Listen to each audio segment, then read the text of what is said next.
Praise the Lord everyone. మీరు ఎప్పుడైనా ఇలా ఆలోచన చేశారా? బాప్తిస్మం అంటే కేవలం నీళ్ళలో ముంచటమేనా, లేక దానికి ఏదైనా లోతైన అర్థం దాగి ఉందా? ఈ వీడియోను స్కిప్ చేయకుండా ఇంట్రెస్టింగ్గా చూడండి. ఒక్క నిమిషంలో మీకు అర్థమయ్యే విధంగా నేను మీకు వివరిస్తాను. మనం గమనించినట్లయితే చరిత్రలో యూదులు శుద్ధి కోసం నీటిలో మునిగే ఆచారం వారికి ఉండేది.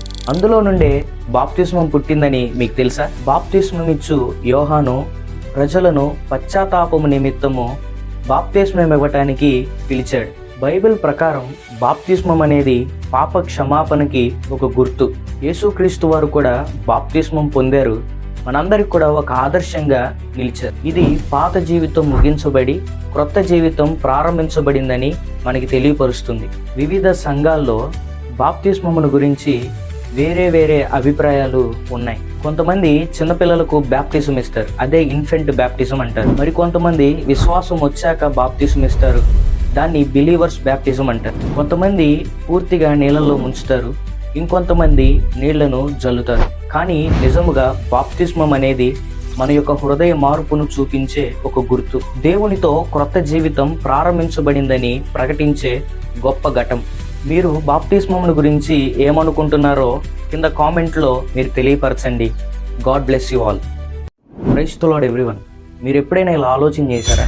బాప్తిస్మం అంటే కేవలం నీళ్ళలో ముంచటమేనా, లేక దానికి ఏదైనా లోతైన అర్థం దాగి ఉందా? ఈ వీడియోను స్కిప్ చేయకుండా ఇంట్రెస్టింగ్గా చూడండి.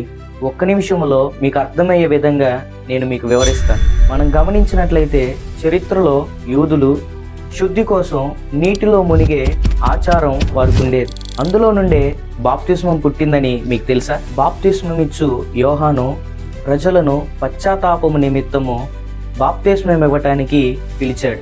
బైబిల్ ప్రకారం బాప్తిస్మం అనేది పాప క్షమాపణకి ఒక గుర్తు.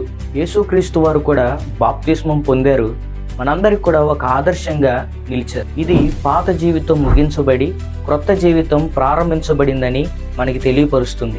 వివిధ సంఘాల్లో బాప్తిస్మమును గురించి వేరే అభిప్రాయాలు ఉన్నాయి. కొంతమంది చిన్నపిల్లలకు బాప్టిజం ఇస్తారు, అదే ఇన్ఫెంట్ బాప్టిజం అంటారు. మరి కొంతమంది విశ్వాసం వచ్చాక బాప్టిజం ఇస్తారు, దాన్ని బిలీవర్స్ బాప్టిజం అంటారు. కొంతమంది పూర్తిగా నీళ్ళలో ముంచుతారు, ఇంకొంతమంది నీళ్లను జల్లుతారు. కానీ నిజముగా బాప్తిస్మం అనేది మన యొక్క హృదయ మార్పును చూపించే ఒక గుర్తు. దేవునితో క్రొత్త జీవితం ప్రారంభించబడిందని ప్రకటించే గొప్ప ఘట్టం.